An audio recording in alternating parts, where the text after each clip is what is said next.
Welcome to Romance Unzipped, your happily ever after book club. Hey, I'm Annie. Hi, I'm Holly. Welcome to Romance Unzipped. Holly, what did we read today? We read Lizard Holds the Sun, a contemporary res romance by Dani Trujillo. Yeah, it's a contemporary small town Indigenous romance. It features Xiomara Chavez. She's an Mexican Apache archaeologist, and she has been chosen to do this very significant dig, burial, moving, and creation of a museum for the Bunchberry Nation in northern rural Manitoba, Canada. And then her interface is with with the Bunchberry Nation, and specifically one of the men there. His name is Callehan Yellowbird, and he is an architect who's living back in this small town of about 400 people are on this reservation, and their story unfolds. Mm-hmm. So, what are some of our tropes, Holly? Well, like you said, small town, and this is not just any small town. You know how sometimes you read small towns and like one of the characters owns a bakery or something? Everyone, yeah, the bakery, Yeah. bookstore. They've got one cafe, one city hall where everybody lives, and I think one traffic light, and there's 400 people. Yeah, But it's also small. kind of a coworker romance. They don't work in an office building, but she is there to do this. Yeah, they work in the field. She's doing this excavation, and he's designing the museum that the artifacts are going to go in. And then he's also the one driving the backhoe and helping remove the dirt as part of the excavation. So there's usually it's tongue in cheek, but he'll kind of say things like, "Oh, you're my boss." And she's like, "I'm not your boss." But it's got some of those office political dynamics going on where they're not quite sure if they should be dating. Yeah, the push pull of coworker and her wanting to be taken seriously, and what like also the import of the job and its significance to all the people, and not wanting to complicate that with romance. So, all definitely office romance. Office vibes. This is a slow burn for sure.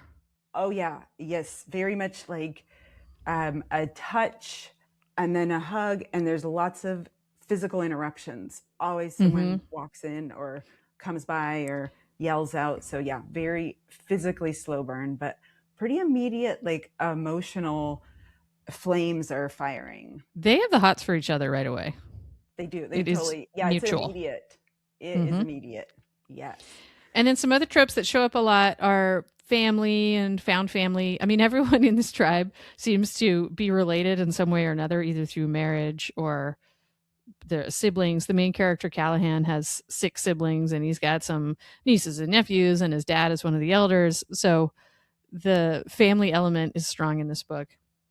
Yes, the family element is very strong, and also very much the woven ancestry of these various indigenous groups, and so how the family, like the historical family through time, I guess, is part of it, like the connection to ancestors. And then Samara, who's there across the continent with this other group, is also all of the interactions that she's watching of the people who are hosting her and her love interest.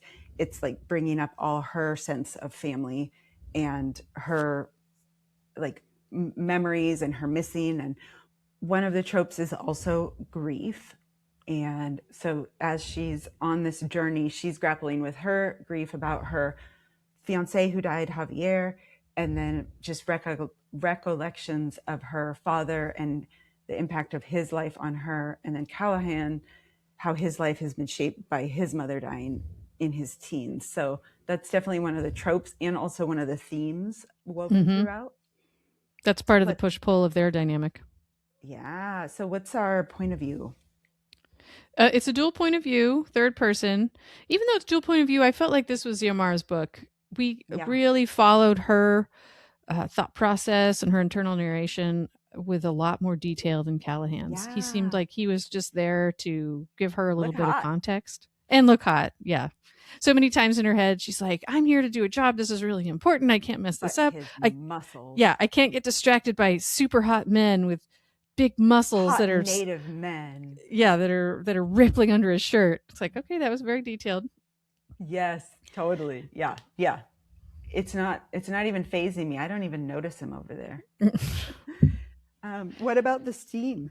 What do you think the steam level is? The steam, I felt, was a little bit back and forth. Sometimes I thought of it maybe even as a 2, more closed door, but then sometimes it did get a little more explicit. So half 2, half 3. And like most slow burns, there was no like spicy physical interactions until the later half of the book. Although once they started having sex, there was a fair bit. It just wasn't super detailed. Yeah, yeah. So the setting is so elemental to the story, and it's really like um, that idea of the place as one of the characters, and this Mm. very much is both us like where the story's set, but also the importance of the geographic location and the nature and how it kind of shapes the people who live there and the reverence they hold for it. So Xiomara's looking at the people of the Bunchberry Nation and how they interact with this really distinct like physical climate that's different from her. She's from the desert. It's dry, it's hot, it's just like the lizard holds the sun, and where she is, it's humid, and there's lakes, and it's just a totally different climate. It gets really cold, so she's seen the way that she describes her natural world is very poetic and lyrical. So the book reads really poetic's not quite the right word, but it's kind of this like dream almost. The book's not dreamy, but you kind of just like float through these visual landscapes. I did in my mind. Yeah, the narration is lilting and lyrical.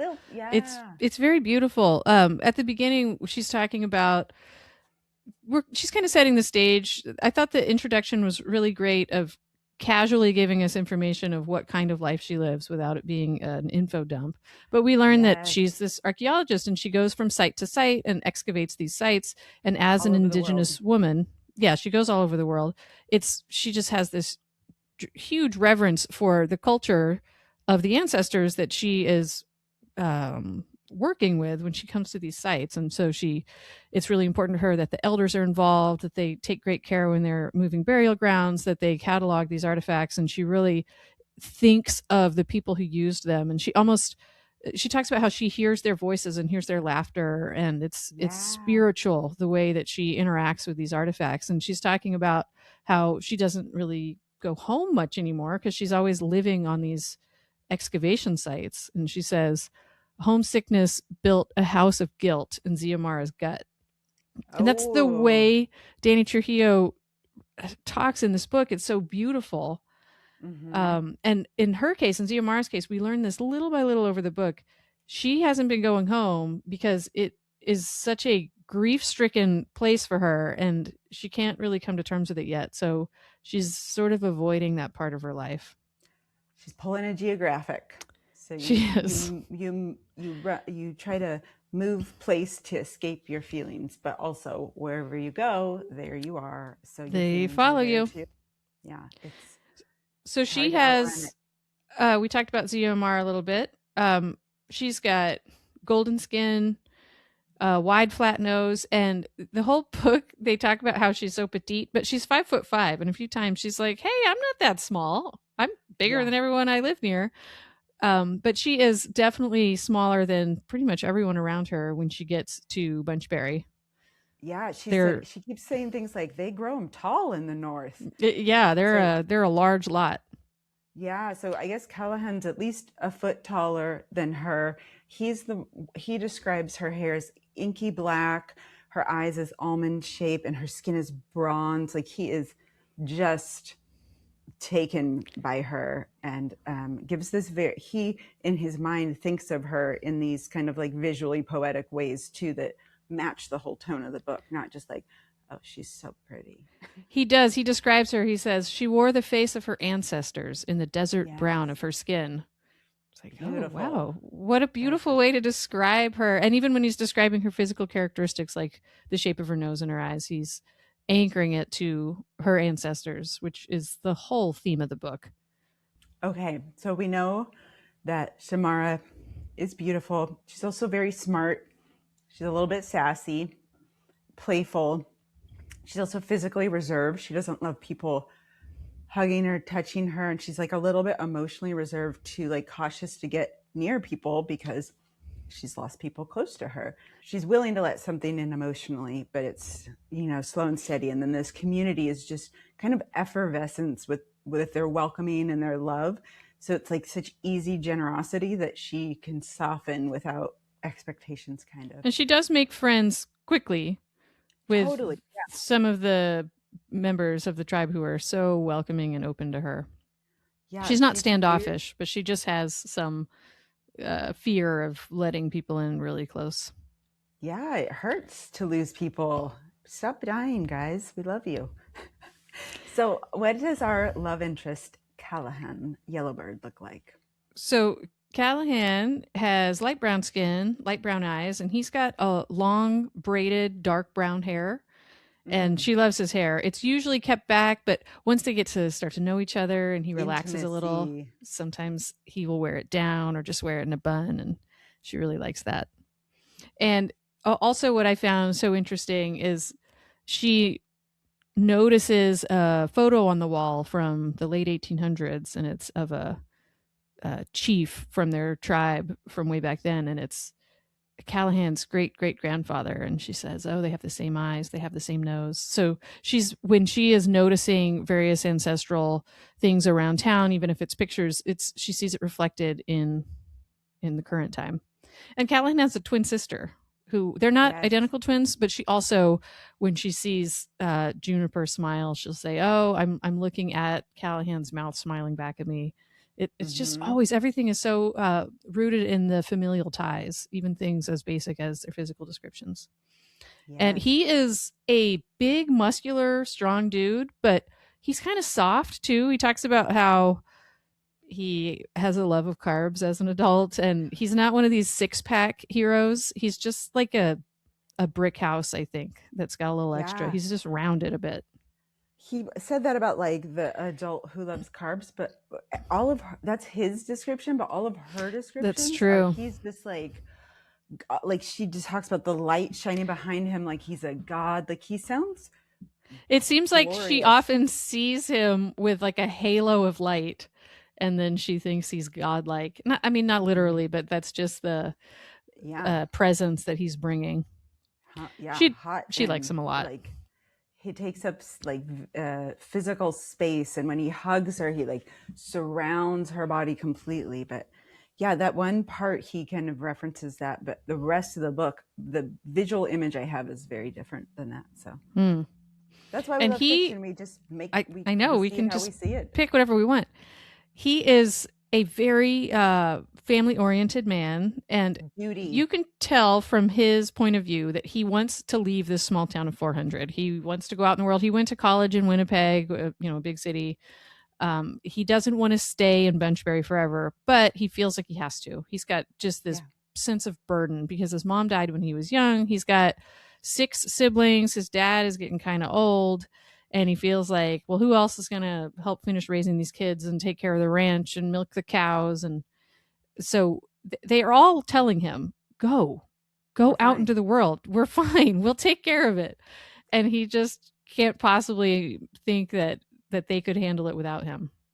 Yeah, it's the self-assigned martyr, but it comes from a good place because when they were in their teens and he's the eldest, well, I guess Juniper too, but their mom died, and so it's almost sounded like him and his dad co-parented to a degree, Mm-hmm. and so he has this sense of like duty, and he does it also gratefully. Like he loves taking care of his family, so I think that's part of the rub is it's not like this resentful martyr like, oh, you guys wouldn't make it without me. I mean, obviously that's there a bit, but this like, but I want them to succeed, and I'm scared they won't without me, and that I can Mm-hmm. help them. And he thinks a lot about why they wouldn't make it, and then we think back to our handbook on codependency, and we have to trust people are whole, capable, and resourceful. Callahan. He's But still yeah, he learning has that this lesson. architecture degree, and he got to work on and design some buildings while he was out in the, not living on the reservation with his family.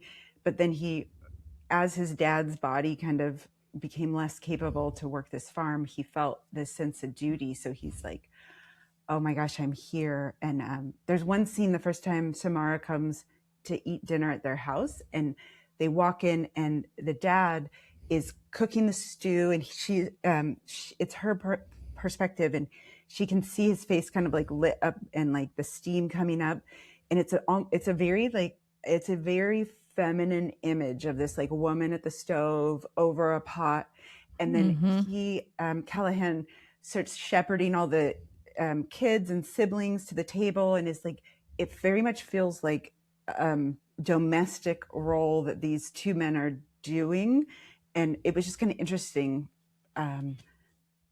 Yeah, but they're both doing it from a place of love, like you said. It's Absolutely, not absolutely. But it it's feels like not a he's one martyrdom of the in that parents. respect. Yep, he does act that way, certainly. Mm-hmm. Yeah. And So that scene where she comes over when she first meets the rest of his family, it's over a good meal. When she first in the meet cute, when she meets Callehan, a large part of that scene is a shared meal. That the food comes up in this book over and the over again, food, and it's like a cultural anchor point for the book. And the food itself is talked about in this very almost poetic, lyrical, reverent way. reverential. Oh my Yes. gosh, it is very much a love letter to the food and the role of the food in the community and her sense of identity. Like the smells will bring her back to being at home, a relationship. Like she puts cinnamon in her coffee, and it evokes this whole experience for her, Mm-hmm. kind of mentally and physically. So Almost all the dishes that they ate, not all of them, but a lot of it was like game stews, which mm-hmm. doesn't, when I just say that out of context, for me that doesn't sound particularly appetizing. Like, You oh, know what I okay, want for I lunch? Yeah. game stew. But in the book, as I was reading it, it was such a delight, because she was So like describing the smells and rich. the way they made it, and every time they had all these rituals where they would kind of give offerings to the gods before they did the excavation, before they moved the burial, and they would do this before meals as well. And it just like all came together in a way where it was celebrating the culture. And she was an outsider to this culture. So Yeah. she sees what they're doing and then kind of um, references back to things that are similar to her own culture or her own upbringing. And at times, one time when Callehan comes over, she makes some tortillas and kind of shows them how to do it. So she's Mm. bringing in elements of her own childhood, but then looking at their life on their reservation through the eyes of a stranger, but a stranger that has a lot of context for how and why they do the things they do. So she's got this like huge appreciation, but also curiosity, and the combination is delightful. And the way we see that is through this lyrical narration. She's talking about, they go out on this horse ride, and she's talking about it's early in the morning and the sun is rising, and it says, sun teased the edge of the land, desperate not to chase her beloved moon from the sky. Uh, Mm. I mean, that's just like an amazing way to write about a sunrise. Not focusing Mm-hmm. on like the beautiful colors in the sky, which is what I usually think of, but just like it's almost a like a folk tale. Yeah, that's a very beautiful way to put it. It's like a tapestry of color that tells a story. So you're kind of Mm. like in this experience. This part with the cinnamon, you just had me find it. So the first time see her have a coffee, she's at the one cafe, and she asks if they have cinnamon. And the person working's like, okay. And so she takes a sip and says, it tastes like home, like the heat of the desert and the sand in her shoes and the way spices sleep in the air. I was like, oh, cinnamon sounds really good. I need to put some in my coffee too. I know. I was kind of thinking I should try that. I love Yeah. cinnamon. I know, Holly, you'd mentioned that this was Dani Trujillo's first novel, and we were saying that some parts felt like it could have been longer, and maybe it was at some point, because there's this lyricism to it, but then the beats, it's a short book, like 200-ish pages, but the beats don't happen in the same pace that a shorter novel usually Mm-hmm. happens. So it kind of It felt doesn't like kind of happy in a punchy way like a short novel. boom, It's got boom, boom. it's got this kind of prose, this lyrical structure that um, drags scenes on, and I don't mean that in a boring way, but she takes her time to tell the story of the scene if she wants Yeah. to portray a certain setting. And when that happens, and then all of a sudden you get an action in the book that happens quickly because it's a Boom. short book, it was a little jarring for me at times, and I was like, oh wait a second, did they just start kissing? Because I was Yeah. still so involved in getting immersed in the setting, and then all of a sudden, like he's saying, she tastes like honey, and all the thoughts have driven from my mind, and I can't stop kissing her. And at times, the tone did kind of shift from just plot being told and setting being described, and it felt just a little bit confusing to me. And that happened many times, and it really felt to me like when the book was originally written, it was longer, and then maybe it got Mm-hmm. edited down. And that's why, as I was reading it, it did feel like a debut novel, because I know that they really push debut novels to be shorter, which is Oh, I kind of didn't know unfair. that. Yeah, that's like if you're going to go the traditionally published route, I think that is a requirement, or at least like a driving force. And Wow. so I could kind of, it just felt that way when I was reading it, that this could have been, or originally was, a longer book, and then it got kind of squished down. And I don't know. I do think when you edit, if you take stuff out, the writing usually improves. That's a thumbs up. Yeah. Yeah, generally speaking, you just cut a good chunk of Don't the worry, book out, guys. and You could do it's it. still really good. But in this case, I think it was, the beauty of the book was in um, the fact that we got more than we needed to. Sometimes we just got what was beautiful, like in terms of descriptions and setting. So I'd Yeah. like to see another book of hers. I would definitely read another book, but one that maybe wasn't under those constraints of having to make it be short. Yes. And I really enjoyed reading about this woman's experience as a Mexican woman, but specifically as an Apache Mexican woman, and her viewpoint of the world.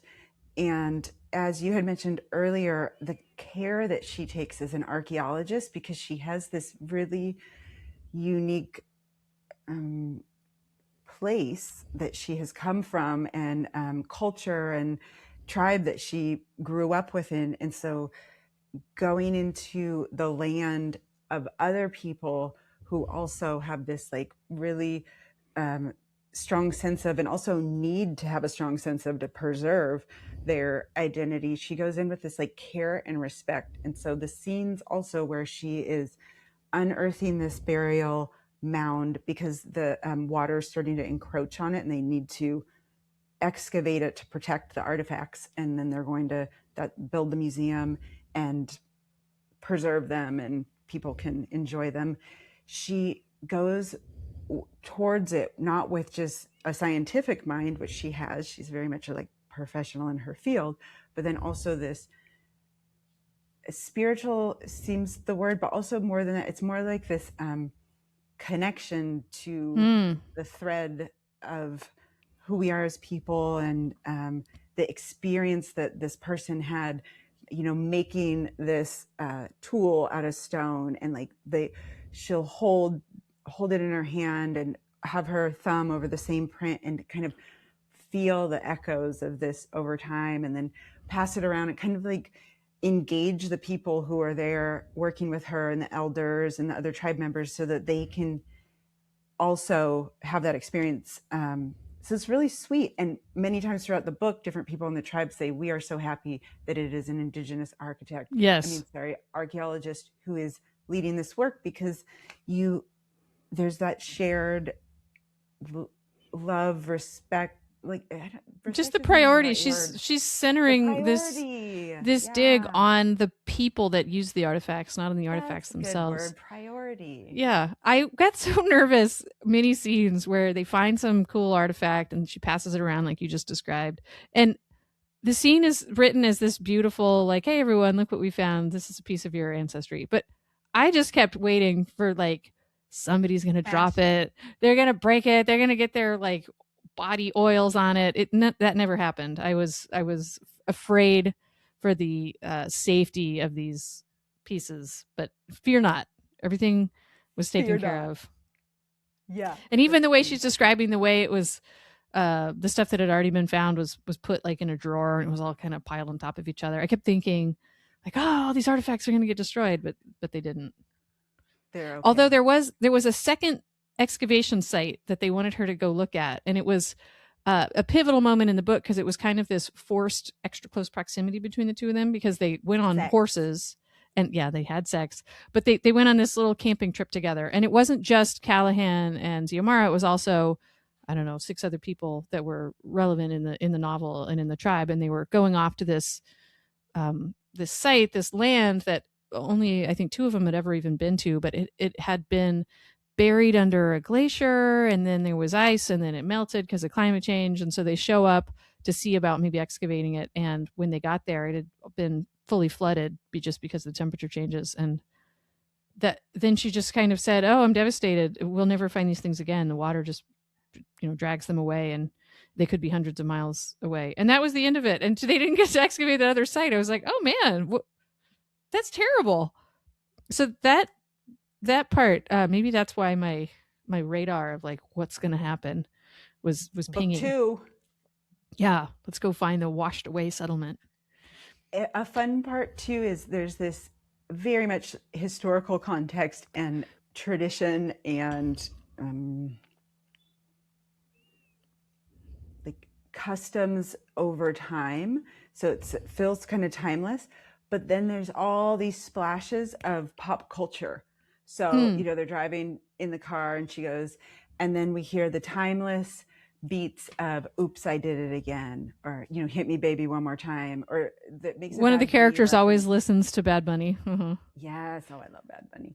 Or she says, talking about how her colleague and kind of support staff, David, got interested in the field and it was different than hers. And she said, "I was just inspired by watching The Mummy in the 90s." And I was like, "Is she referencing the Brandon Fraser movie?" Yeah, like I I don't watched know. The Mummy. Yeah, And that's that's exactly what she was amazing. referencing. I think that tracks with the age of the characters. They were Yeah. probably early 30s. So this book had a usual cast of side characters. There was a friend, there were some family members. But there was one character in particular that I thought was really well written, Chief Thomas. And the reason I say Mm-hmm. that is because this guy was so nuanced and he was a total creep and I hated him. But also he You was like, did. I really hated him. But he was also kind of a respected, decent man. And he was Yeah. both at the same time. And to me, it just was like all the things that drive me crazy. So this guy, Chief Thomas, he's also in his early 30s. He's the chief of their He's like the reservation. competition, or he wants to be the He competition wants to for. be like the romantic competition, but it's not a love triangle because she's just not interested ever. But he's this very Yeah. good looking position of authority. He's kind of the one that is in charge of the whole excavation and the budget and Yeah. And he's the chief of the tribe. the So, chief of the tribe. Yeah. So he doesn't have, they make it clear that the chief nowadays doesn't have the same power that he used to, but still it's like certainly an authority figure of this entire group. in a position of respect and. Yes. So he's made it clear at before the book even starts. We hear about this later from Callahan's perspective. Stay away from Xiomara. No funny business. No romantic involvement. We don't want her to feel uncomfortable. We don't want anything messy. Like she's got a job to do. Like everybody, just be on your best behavior. But then he is constantly trying to woo her and is always in her personal space. He's always going in for a hug when she doesn't want one, or he's kind of You're stepping a little so. too close. He's taking up her space. He's kind of touching her back. He is constantly pushing her boundaries, and it's not in a full blown bad way. It's Predator. it's not in a predator It's way, and just he's entitled. it's yeah, exactly. And it's like this line where you can't, and you see this from her perspective. She's never comfortable thinking that he's doing something wrong. It's always like, well, is he just a really friendly guy? Does he treat everyone like this? She's always doubting herself. And she's always got this need to like flatter him and appease him. And she's like, oh, well, let me give him a task to do so he doesn't get upset and he basically doesn't go pout with his ego hurt. And so she's constantly managing his emotions because he's just this big guy that shows up. He barges into rooms and scares her. He stands too close to her, You're and so right. It's so she's funny. not I've been interested. so socialized like her that I'm like, oh yeah, he's just the competition. But I'm like, no, he's actually has not respected her boundaries that she's putting up, so, like pretty She clearly is, throughout. yeah. And he just ignores them so he can He's pretend like, that, I'm attractive and I'm the chief. yeah, and all I'm doing is walking you to your car, and then all I'm doing is holding the door open for you, and I'm just giving you And a hug hugging you. because you just found this artifact. And every individual instance, she has this second guessing of, uh, did I do something? Am I leading him on? Is he just nice? Like she can't trust her own instincts because he's so subtle about it.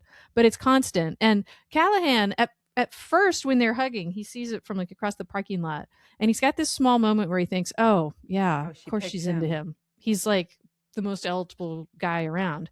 But then he very quickly, once he's like a little closer and he talks to her and he gets to know her more, he recognizes immediately that she doesn't want him here. Her body language is stiff. Like Chief Thomas is invading her space and she doesn't like it. And so it's clear to Callahan, like I think it's clear to Chief Thomas, he just doesn't care.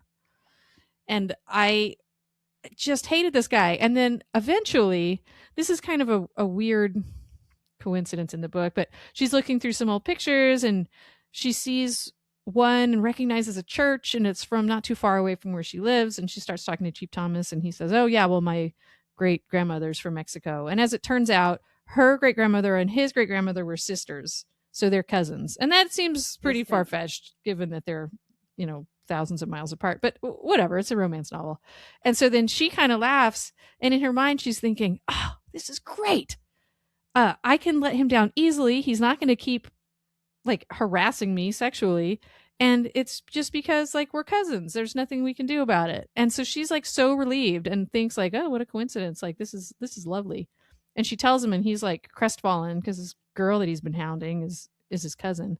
And then from that point on in the book, he's like totally great to work with. She says like, "Oh, ever since that whole cousin thing," and he stopped trying to get in my pants basically. "He's like a brother. I can trust him. He's so helpful." So then he turns into like an actual helpful person once there's no more like romantic possibility. But there never was a romantic possibility because she didn't want it. Oh, I just wanted to punch him in the face because there was plausible Mm-hmm. deniability that he was just being a nice, welcoming man like we talked about with everyone else in the community, but it was different with him. That's the patriarchy. That. Mm-hmm. So the other characters, I liked them. They didn't Yes. drive me crazy. And I say all this as I think he was written very well, and I give Dani Trujillo a lot of credit. Yeah, because it's a Um, lot of nuance. yeah, he's a very nuanced character. I have a pet peeve when bad characters, are just one dimensional and they're totally over the top. Yeah. Yeah, they're Um, like, I'm gonna throw your stuff on the front lawn. We're like, okay, we get yeah, it. We I understand. hate puppies and kittens. Yeah. Um, this guy, you really wouldn't even call him a bad guy. He was just like a man, and he was very nuanced. Yeah. Oh man, that's a good one. Yeah, and it's a bummer that the solution is external, but also everyone who's ever been had your boundaries coerced, we are here to tell you your boundaries matter. Keep them up. Mm-mm-mm. Yes. So the two love interests, they have a little push pull going on. Part of it's just the run of the mill office romance. Oh, I shouldn't be getting involved with somebody that I'm working with. But they also have their own kind of special flavor of tension. In her Her case, grief. she's got her grief. She was engaged. Her man Javier died, and she feels like, what does she say to Callahan? He's alone in the spirit world forever. And if I love you and choose you now, then Javier will be alone forever. Which, And man, they whew. connect in dreams. Mm-hmm. And but yeah, I would say Javier is not an emotional guilt tripper, and he wants her to be happy. In her dreams, he says things like, "Yes, Callahan is a good man. You I haven't seen you Yeah. smile like this in years. Yeah. So Javier, her dream version of him is supportive. And then she's very reticent to tell Callahan about Javier because she thinks he's, I don't know, going to say, you've got baggage. You loved someone else before me. Like, I'm out of here, You're which not a virgin? she's not giving him a lot of credit. But his reaction is so welcoming. He says, oh, but you love Javier so much, you carry a piece of him in your heart. He's not alone. He's not Yeah. alone in the spirit Yeah. world. He's with Oh, you. And yeah, it I was love really that. sweet. And he wasn't threatened at all. And he kind of just welcomed them both in. So that ended up being a non issue, even though she was so worried about coming clean. But then he had a secret. Oh yeah, he is takes this job, which also happened in our last or in Holiday Romance, which we read a couple episodes ago, where there's this geographic separation that they don't tell the other person about. Yep. So he takes a job in Spain. I don't really understand the context of this job because the job offer has been A year ago. pinned up on the refrigerator for a year and he can't like bring himself to leave his family, and they all keep saying take the job in Spain, and then after a year he's like, okay, I'll sign it, and he sends it in. Like, what kind of job? It's to as an architect to like design a school in Spain. So he waits a whole year, just him and hawing, and he I still feel gets like it. that is the beauty of fiction. Yes, for sure. And I then this totally did a is, head check on that too. I was like, huh? you're like, is it the same job? So this is happening in, I don't know, maybe August, and he's going to start his job at the like start of the new year. So even after he accepts it, there's this looming deadline that he knows about, but he doesn't tell her. And he does But this he classic. takes it when he thinks that she likes Chief Thomas too. Yeah, he sees her have one hug with Chief Thomas, That's it. They're and then married. he's like, okay, well, I'm going to I'm going move to to Spain. Spain. And so he signs a job offer. I'm like, wow, man, that's yikes. And then like the next scene they're talking and she tells him like, oh, I don't really like Chief Thomas, like Yeah, he no, I'm like going to everything's all Spain. cleared up, but like he's already accepted this job to Spain. So and then he goes to his dad for counsel, and the dad's like, you got to tell her. So he goes, yeah, I'm gonna tell her, but I'm gonna wait till tomorrow because she's got this big work event, this like museum party going on tonight, and I don't want to mess with her It mojo before certainly the won't come party. out during the No. party. And of course, someone blabs, oh, Callahan's moving away to Spain for 3 years. And she lost her mind. She just was like, you lied to me. I can't trust anything you say. I never want to see you again. Like, it was 0 to 60 on this one. I felt like her reaction was, I guess it was the grief. You know, she didn't, here she was losing another man. Like, she did not give him a chance to explain himself.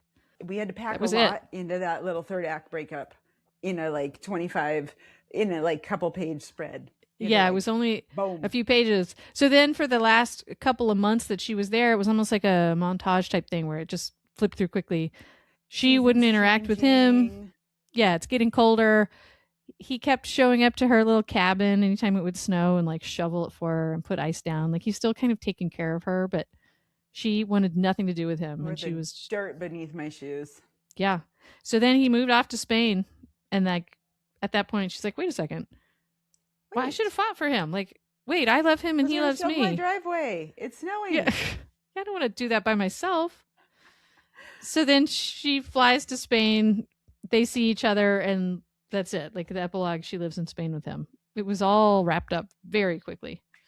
Yeah, there was opportunity for a lot more story therein. Mm-hmm. So that also was part of the book where I thought, I bet there might have in a previous revision of this book been maybe a little bit more meat to this part, because Yeah. he was good at groveling, but he didn't get enough chance to do it. I mean, he had the potential there, and he was shoveling her driveway, but they didn't really interact. She just like shut him down with a wall. Yeah, and that'd be, just as a side note, really scary to like go into a relationship with someone knowing that they could do that, because you're like, oh, I'm investing in you, and when you're upset, you're gone. Yeah, good Ice point. age. That is. So, just, Well, she felt that he was lying to her because she said, like, how could you let me fall in love with you when you knew you were going to be leaving? and he's So like, she because you're the was, whore stomping around with Chief Thomas. JK, he doesn't say that. no, he doesn't. He was obviously very conflicted. Yeah. Well, and he's like so reverential with her the whole time. This is just one little side note, but I wrote it down actually because kind of in contrast to how you painted Chief Thomas and how I'm so socialized. And I was like, he's a jerk, but I didn't think like, wow, he's totally encroaching and Mm. like being a creep. Was Xiomara would always tease Callehan and be like, you don't know how to do it. Wait, make sure that you do the, the dig only to this. And he never got butthurt about her questioning him or kind of like um, needing to control or like Mm-hmm. have doubts. He would just be like, it's okay that you have doubts. Yeah. Okay. I got this. I'm like, wow, that's like a very, very emotionally grown up way to respond and to just let yourself be teased instead of being like, I know how to do it, man. Yeah, he was more like, let me take this opportunity to show you that I can do it. Like, Yeah. And she's okay. like, I will take this opportunity Positive to punish masculinity. you when you mess up. Right. Yeah. But So she overall, had a strong reaction, but yeah. they did end up together. That's Yes. what matters. It is happily ever after. Mm-hmm. Awesome. I would definitely recommend this book, especially if maybe you're in a rut and things are kind of feeling, all the books you're reading feel a little bit the same. Sometimes I start to feel that way. It's like reading Groundhog's Day a little bit. This is very different. He never calls her good girl. No, it's like he doesn't. The theme and that's like the theme of the books. I'm like, not. Oh my god, you guys, come on. Yeah, let's get a like little variety here. Throw it in. But, and especially if you don't like a lot of steam and a lot of spice, they have a physical relationship, but it's not the focus of the book. Really, it's family ties, culture and ancestral reverence, and like we said, the food is one of the anchor points. Food and the landscape and the emotional experience of being in the landscape. It's really a beautiful book to read. It's beautiful. So thank you, Dani Trujillo. It was a delight. And thank you for joining us. Have you read this book? Put a comment in the thing because we like to talk to you about romance novels. Yeah. Okay. Thank you, everyone. Thanks for joining us. We'll see you next week. Bye. Goodbye.